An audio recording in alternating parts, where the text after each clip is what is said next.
Warning, the Warriors were all about truth and reality and facts, no matter how tough to hear. Our goal is always education, prevention, intervention, critical analysis, dissection about human rights crimes and landscape in America, and especially things revolving around missing kids, exploitation of children.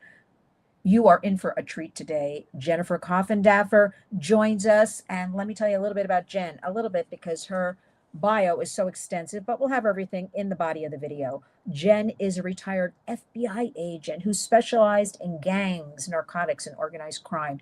And she's the host of the podcast, Break the Case, with Jen Coffindaffer, FBI, where she peels back the layers of true crime with expert guests and always has an eye on protecting victims and survivors and looks for justice to be served. You can follow Jen on X at Coffindaffer FBI. And again, we'll have all the information for the podcast and everything else in the body of the video. Jen, Happy New Year. Welcome back to the Warriors. Happy New Year. Thank you for having me. You know I love your show and we could talk forever. Thank you. And we will. There's crime all the time. I love your critical analysis. I love all of the tweets you put out. I mean, it's just so good, Jen. I could just gush about you all day, but let's get down to business around here. I'm gonna ask you thoughts on, answer please any way you feel fit.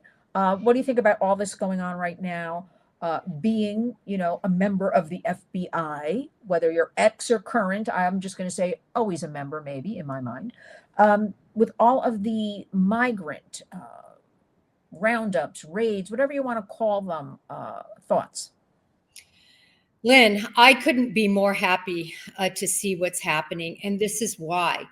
Years and years of working in the Houston division, a decade down there, and working in Texas for 20 years, I can tell you that the immigration situation is critical because of the importation of drugs like fentanyl and other drugs that are really killing our young, killing our youth. In addition, human trafficking that occurs at the border and that persists in through the United States due to this trafficking issue. In addition, the illegal immigrants that are coming in completely unvetted. And this would include terrorists. This includes criminals, rapists, individuals who are violent actors. And why would we do anything but not want them to be removed, put in prison, and then ultimately sent back to their countries? This is a no-brainer and to me nonpartisan. Excellent, Jen, because I don't understand Americans defending these criminals. That's another program. I really don't get it. But you touched on something I want to go over. Describe for us what is terrorism. And I mean that because a lot of people don't really understand what that really means. Yeah, no, I'm glad you asked. So particularly when we're talking about international terrorism, we're talking about individuals that are willing to use violence to instill terror into a community, into a society for typically a religious motivation. So those are the types of terrorist elements that personally most concerned about crossing over the borders. It's been so long since 9/11 that so many people really don't understand what happened and the illegal immigration that was involved in that, and how these individuals took their ideals and became educated enough to take over planes and to fly them into our towers, and so much more that occurred. And you don't want to have a porous border where more of these people with these maniacal jihadist philosophies can cross easily into our borders and cause those types of events. Jen, don't you think the entire United States is kind of one big border? Because I'm here in New York State and we have, Canada, New York. We don't talk about that a lot, but I've heard so many illegals coming over that border. San Diego, we work with immigration attorneys who, their clients have been so upset. They're working 7, 8, 9 years to come here legally, into our country. And then they see all of this and that's just wide open. They're driving in little boats, nice little boats into La Jolla and areas and just getting out and walking up the sand. And I feel like really, and we've heard it before, all the states are a border state at this point. So would you agree with that? I would agree because of what happened over the last several years in terms of really the government facilitating illegal aliens. And I say that word, I'm not trying to be derogatory, in all legal paperwork that FBI agents use, that all government and police officials use. The word is illegal alien to refer to somebody entering this country that did not do it legally. That's the word. So I just want everybody to know I'm not trying to say they're a Martian. I'm trying to say the legal terminology so we're all on the same page. And with the transportation and the facilitation of these individuals being bused, being flown to country or to states and capitals and cities all throughout the United States, you're exactly right. The border has now infiltrated the heart of America. Oh, you open up so many questions, but I want to ask, I just want to point out, I was waiting one time to get on an airplane in a very nice airport, and everything has always, I use the same airline, very organized all the time. And all of a sudden, this whole group showed up, and were literally, they were all men too. Could have been teen boys. I couldn't really tell the ages, young men, teen boys, literally pushed people out of the, where you line up to, walk into the plane. And they were allowed to do that. And I just remember thinking, that was a few months ago. And I remember thinking, why is anybody allowing this type of behavior? I literally got pushed to the side so they could go on first. And I thought, why? No other country would allow any of this, in my opinion. Well, it was definitely sanctioned at the mid levels and highest levels of our government, really. And it's being reversed now. And I'm so happy to see this. Like I said, this is not about individuals who have been here for decades, who were trying, the dreamers, as they're referred to, that truly came here and have thrived here. And I think there does need to be a road for them. It's not that that is the issue at hand. The issue at hand is, what are we going to do with the criminal element of illegal aliens that are here to get them incarcerated and to serve for the crimes they've committed and to make sure they don't commit any other crimes in our country? That's the issue at hand, Lynn. Yeah. I do know the Lake and Riley Act, I believe today or tomorrow or shortly, will be signed by the president at any moment. And the Warriors, we fully support that. So, being here in New York City, I've seen too many things, and I'm going to leave it at that. So that's a good piece of news, as well as getting rid of these criminals. It's a great news. I want to go now into talking about kids a little bit. You do a great job on your X account of really focusing on a lot of missing kids, or what happened to them, or where somebody knows something, where are some answers. I have to start with, because this particular child, it really does haunt me, Jen, is Sebastian Rogers. I think somebody somewhere knows something. What do you think? Tell us about that case. I 100% think that too. It will be February 25th, will be a year since Sebastian Rogers was seen. At that time, he was only 15 years old. He's autistic on the spectrum, although very high functioning.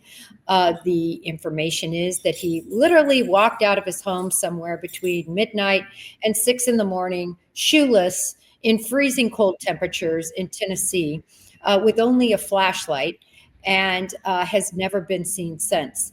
And by all accounts, never been seen on any camera, never been seen by any person since the night of the 25th at the Texas Roadhouse, when he had dinner with his mom, and then a dash cam video audio of the mother showing that he indeed made it home. So with all those details, no one disappears, Lynn. You know that. And certainly an autistic child would not, in a neighborhood where there was camera after camera after camera, just disappear. So something happened to that child.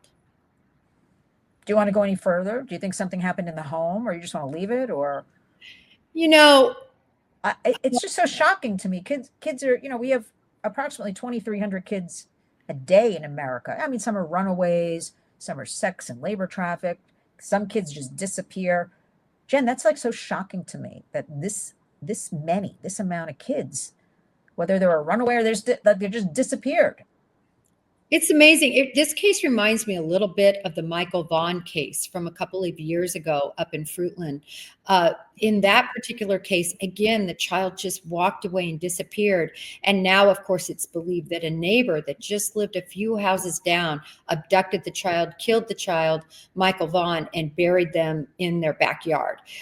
Since then, we've actually had the person that knew about this come out and give a videotaped confession to a degree about what their spouse did. He says he didn't do it, but that the spouse did it.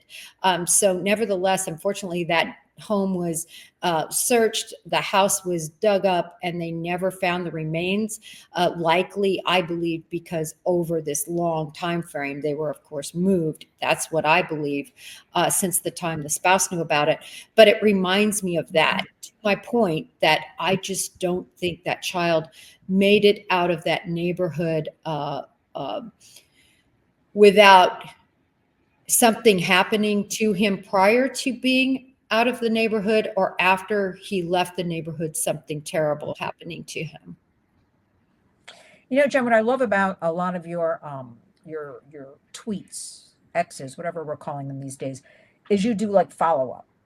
Because I feel like a lot of stories come and go within like 24, 48 hours. And I'll always be like, well, what about that child? Like a few months later, maybe we should be following up on that one, kind of thing. And already, everybody's on to the next case they're on to. But we have to do better. And you do an excellent job in doing this, in keeping up, talking about as much as we can these cases, just in case somebody decides to come forward, or somebody decides they're getting a divorce and they're gonna use some information, because it's just so, I keep saying shocking. I truly am shocked that people aren't out. I'm in New York City protesting in Times Square. Like, where are all the missing kids? We demand answers. Where are those reported 500,000 plus unaccompanied minors from the border?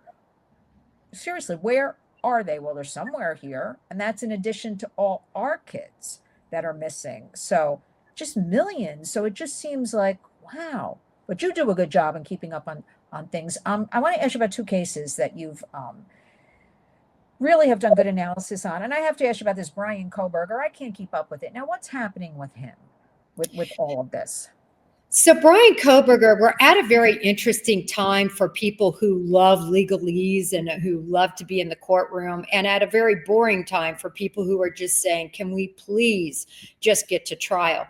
But basically, we're going over motions. And what specifically I think is bothersome to many people, including myself, is that this is round two.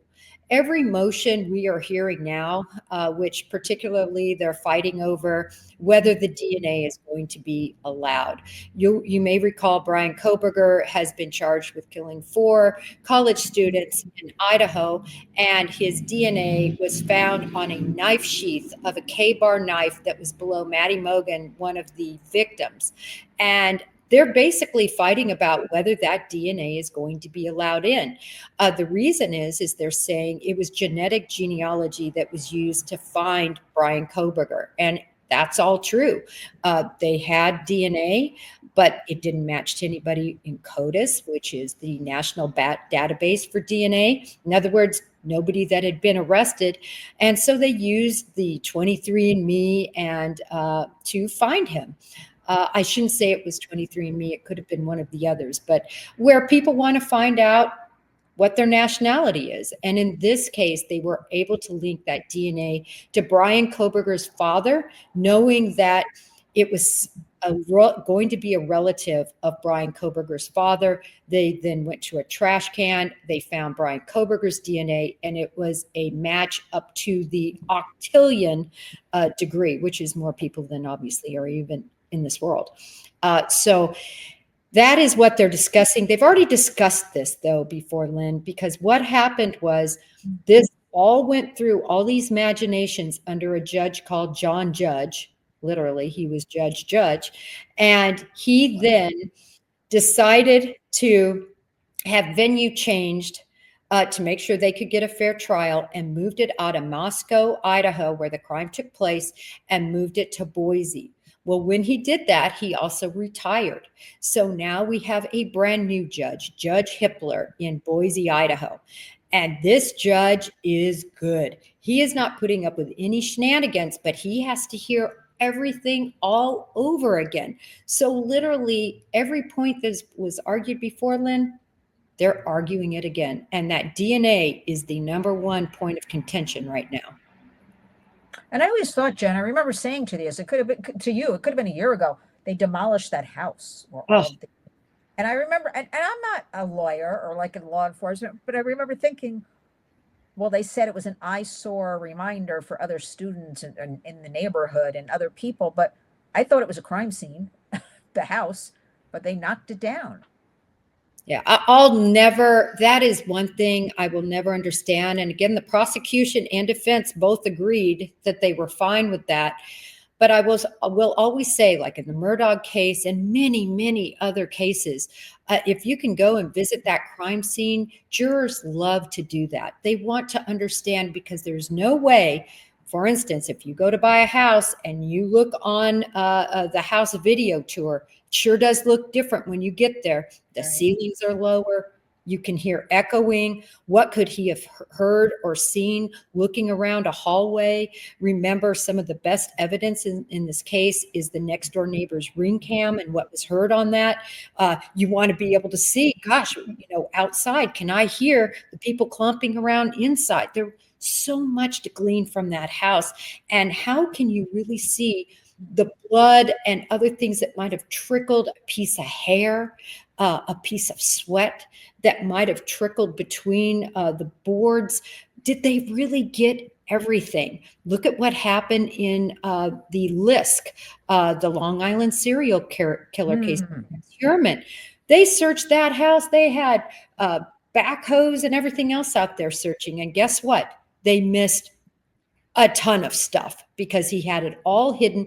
Thank God they didn't destroy that house, because they were able to go back, do a new search warrant, and find information that implicated him in other murders. So it's just shocking to me that they knocked it down. I'll never agree with that, Lynn. That Long Island case is very strange, Jen. I mean, architect in New York City by day and seems to be alleged mass murderer by night. Like, how could he do all that? And nobody, I don't know, talked about it. Yeah, but we'll leave that. It's very strange. but it's case going on. Let me ask you something. How do you feel as an expert and your years of expertise in FBI, and you're an expert witness in a lot of these crime trials, that the public now, everybody seems to be a crime expert? People are really kind of jumping on board. Do you think that's because the internet allows this now? Do you think it's just an overall fascination with crime? Like, you've seen the transition over a couple of decades, I guess, with crime, how it's all unraveling. You have any thoughts on any of that? Well, I think from putting an FBI hat on, if I were still an agent, I retired back in 2016, as you know, after 28 years of service. But if I had to be an agent in this day and time, it would be maddening, because you would want to keep up and at least look at what's happening online. Because I will say, some of these sleuths find some interesting clues. And, but for these sleuths, Gabby Petito may have never been found. The Bethunes over information, and saw the van and recalled it from something they viewed. So I find it's a double-edged sword. Some of these individuals are truly good-hearted, and they're trying to find information, and they actually do a very good job with it. The problem I have, of course, is with the YouTube creators and other social media personalities, that it's really all about the money. It's all about their fame or getting a moment in the sun. And it's at the expense of victims and people who are dead and deceased. And it's sickening to me to watch how they try to shift a narrative, typically in a conspiratorial way, so that they can get the biggest following. It's horrible to watch. And Jen, if one more person asks me, because I live by the Hudson River, where do you remember they brought in the ship, the Comfort, during COVID to Yeah. Howard? And then people started calling me up and writing to me Is it true there are tunnels from the ship underground up the West Side Highway into Central Park? I mean, I basically don't answer anybody, but it's things like that where if that effort and thinking process could be put in actually some concrete stuff, we could get somewhere with some stuff. I can't tell you how many times I heard that, Jen, though. Like just people kept contacting me, tell me it's true, tell me it's true. And you know me, I run away from that kind of stuff. I'm no, no. Um, Let me ask you about one other. No, I mean really. One other case that this Karen Reed case. Mhm. Now, tell me about that because so many people, I don't know, her bumper had DNA on it. Then she's saying the police are framing. What's going on with that case and where's it going? I think if anyone really looks back at this case from the beginning, her defense counsel, who still is one of her defense counsels, said this did not happen on purpose. There was no, reason for her to do this. This is an accident. This is something that wasn't purposeful. And if you just look back at that footage alone, which I've got on my Twitter, in fact, not only his discussion on the courtroom stairs, but in the courtroom where he tries to, mitigate her actions. That tells everybody a little bit what they need to know. That combined with her admissions on national television on 2 different networks. Yes, I think I clipped him, but and in fact, in one she says, but he didn't look like he was mortally wounded. I really challenge everybody to look at that. I've posted it many times. It's a Dateline clip. And she admitted it to the workers that were there, to, when I say the workers, the EMS workers, to friends of John O'Keefe's. She called one at 5 a.m. when supposedly she hadn't even been there, saying that he died.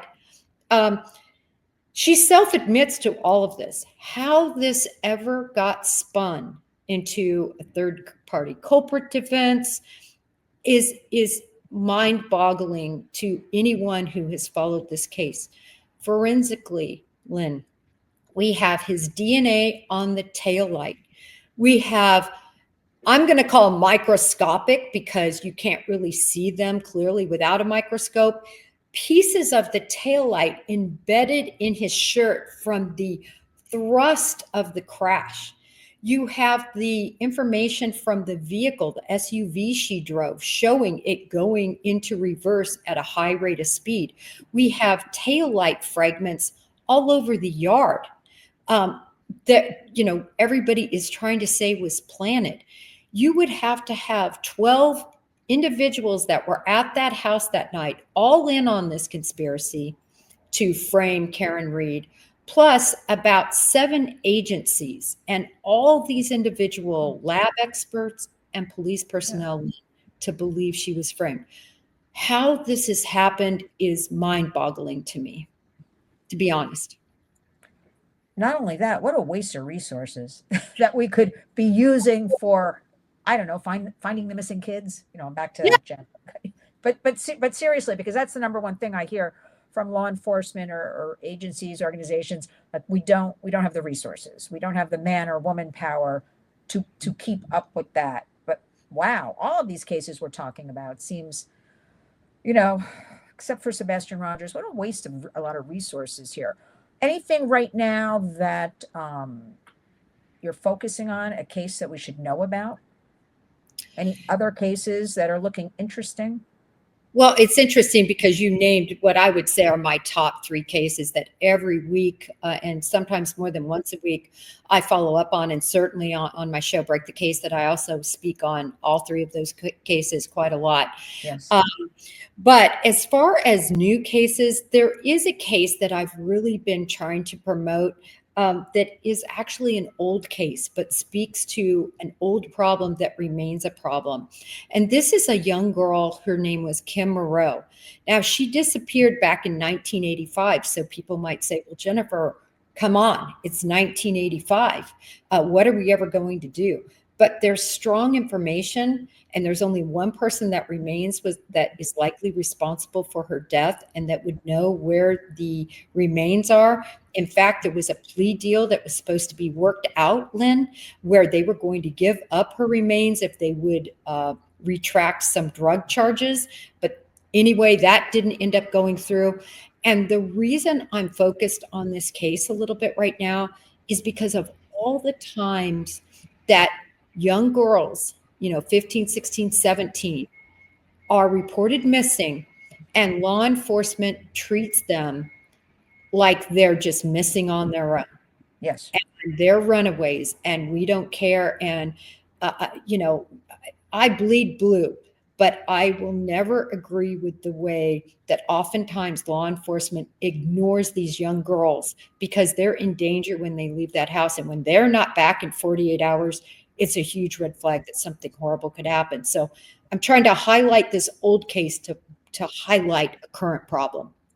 Yeah, I'm going to highlight it as well and help you with that, because I have to ask you, Jen. So that's the thing. They say, these kids are a runaway, and then you lose that precious time. We just had the case here out of Long Island, Frank Gervasi with his daughter Emma Ray. Yes. And I spoke to him.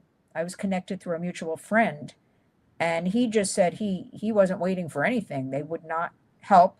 I mean, there had been some problems in the background anyway. She's 14 years old, but that's no excuse, which we hear a lot. They're a problem kid. They're a runaway. Let it, right? Especially if they have a record of maybe running away in the past or getting involved in any kind of trouble. Do you think that'll ever change? I don't know. Does it go town by town, state by state? Are there any laws for that? Or is it just up to the law enforcement to make that decision? Because I hear this constantly over and over again. We got to wait 24 hours. And then it becomes, parents will say, or family members, then it became 48, it became 72 hours, and they lost all that time. I'm going to go back to something you asked about earlier, and that's the social media sleuths and this run on social media when it comes to true crime.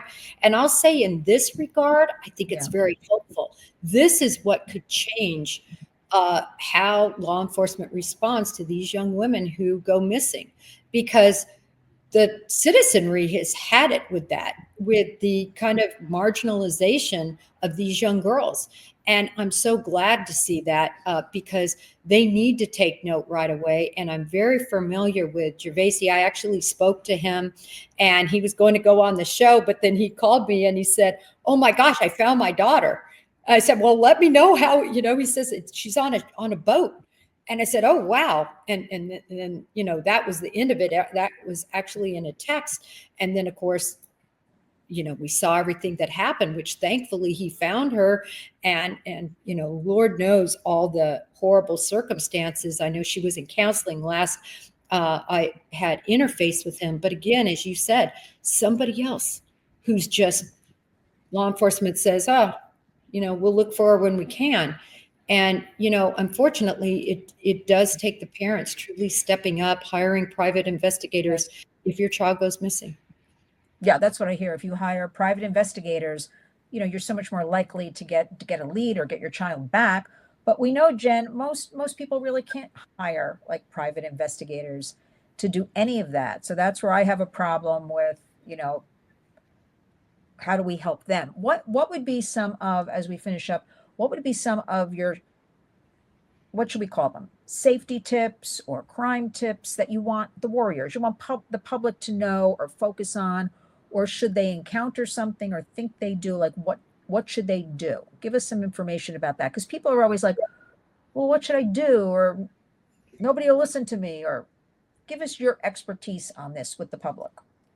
Okay, I'm going to start with, and I think it's still answering your question, but I'm going to start with, if you have a child between the age of 11 and 18, it is so critical you are involved in their life.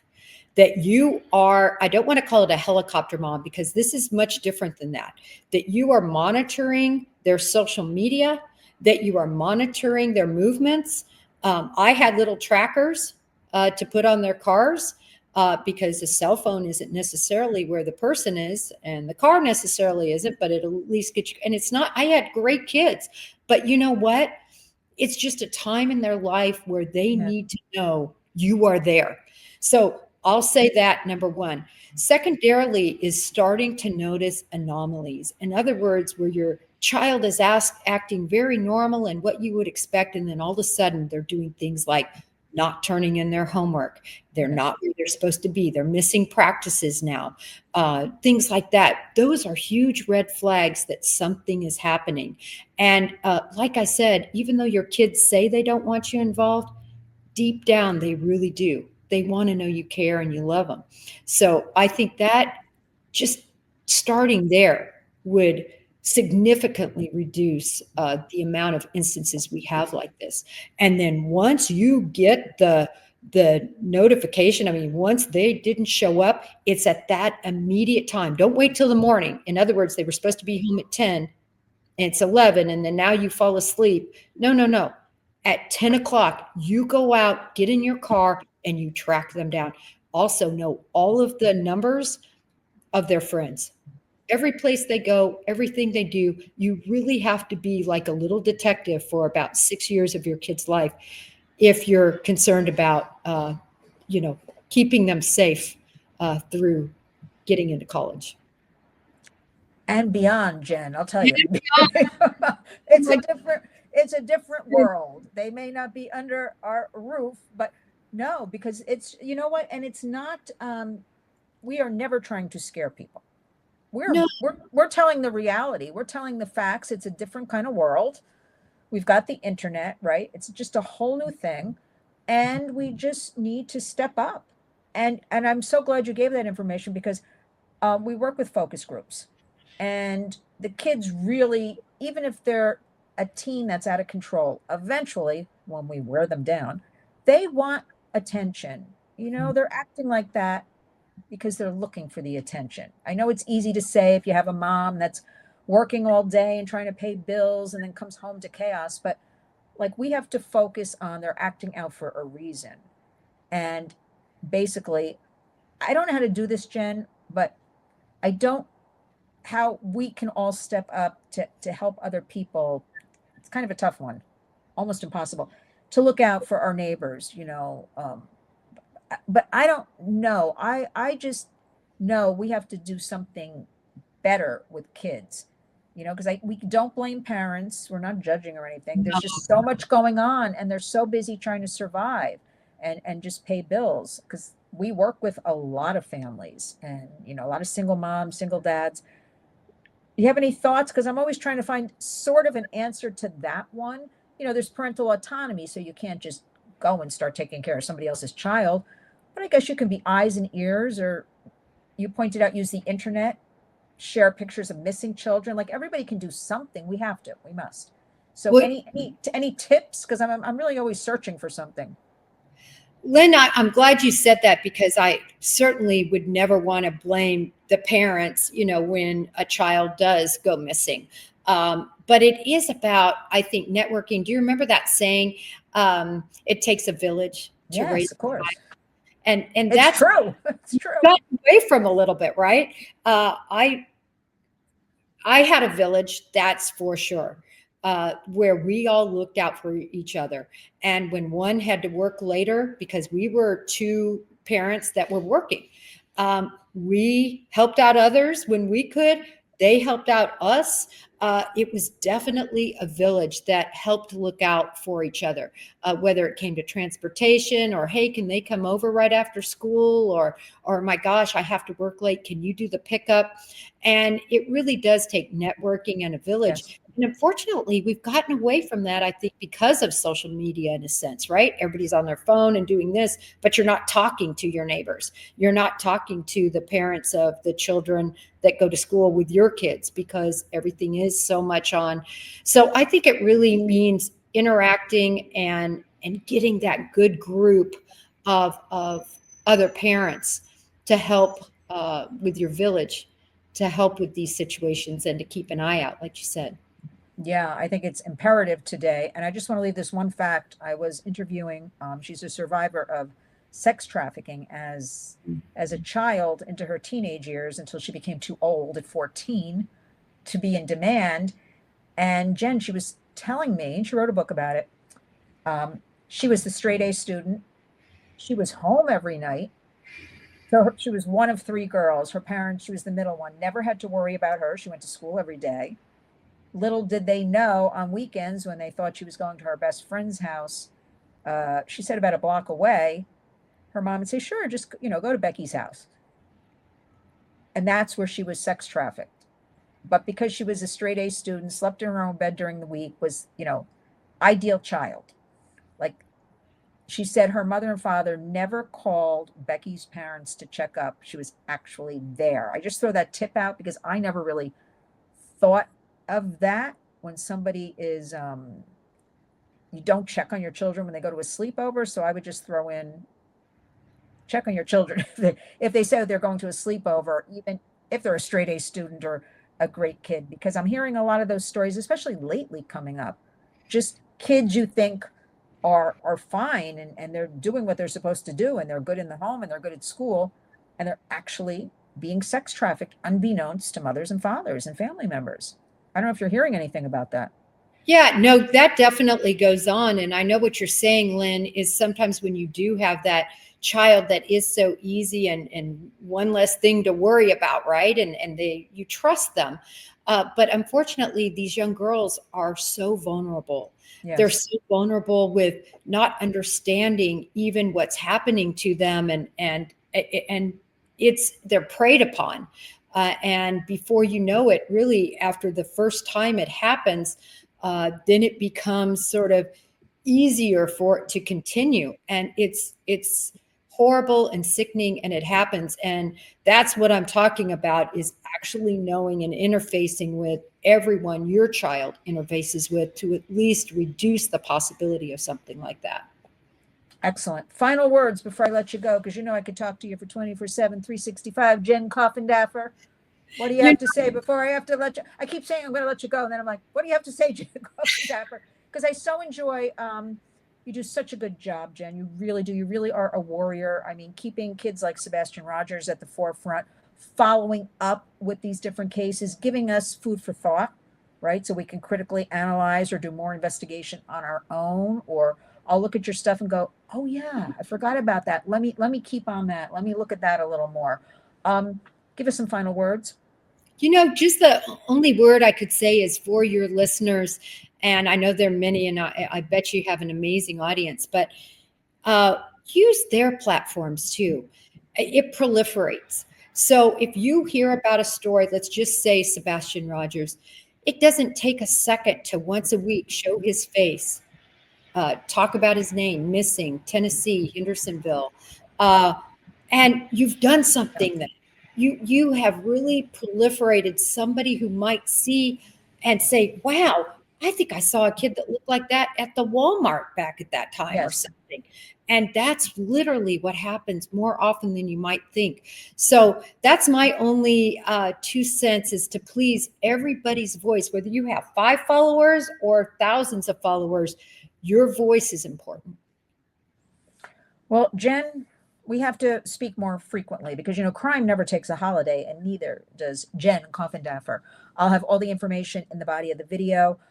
Break the case with Jen Coffindaffer FBI. Also, everything about your ex. I'm urging everybody to follow because you put out so much great information on a daily basis. And you're also justice and legal expert. Well, what is your title on News Nation? Justice and law. What kind of fancy title did they give you there? Yeah, a law and justice contributor. See, I was close. Law and justice contributor on News Nation, everybody. Jen, please let us speak again soon. Thank you so much for joining the Warriors today. I'm going to tell you again, you are indeed a warrior. Thank you. Thank you.